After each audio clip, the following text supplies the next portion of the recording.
பொண்ணுங்க மட்டும் தான் மாமியார் வீட்டுக்கெல்லாம் போகணுமா, பசங்கெல்லாம் போக கூடாதா?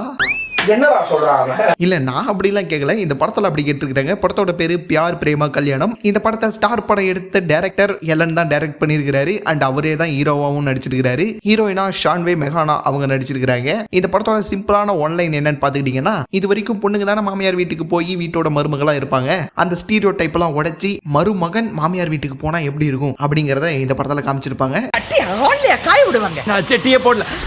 ஆல்ரெடி நீங்க இதை ஹாட் ஸ்பாட்லயே ஒரு கதையா பார்த்திருப்பீங்க. அதை ஃபுல்லா எடுத்தா எப்படி இருக்குமோ அந்த மாதிரி தான் இந்த படம் இருந்தது. படத்துல எண்டிங் மட்டும் எனக்கு சொதப்பட மாதிரி தெரிஞ்சு, அது என்னோட தனிப்பட்ட கருத்து. அது இன்னும் கொஞ்சம் நல்லா காமிச்சிருக்கலாம். மற்றபடி படம் பார்க்கக்குள்ள நல்லா என்டர்டெய்னிங்கா இருந்தது. நெட்ஃபிளிக்ஸ்ல இப்போ அவைலபிளா இருக்குது. பார்க்காதவங்க கண்டிப்பா போய் செக் பண்ணி பாருங்க. அண்ட் இதுல பொண்ணுங்களோட அந்த கஷ்டத்தையுமே காமிச்சிருப்பாங்க. அவங்க எந்த அளவுக்கு புகுந்த வீட்டுல கஷ்டம்லாம் போடுவாங்க, அந்த பாலிடிக்ஸ் எல்லாம் எப்படி இருக்கும் அதெல்லாம் இந்த படத்துல காமிச்சிருப்பாங்க. அதையுமே பார்த்து தெரிஞ்சுக்கோங்க. பார்த்துட்டு எப்படி இருந்துச்சுங்கிறத கமெண்ட்ல சொல்லுங்க.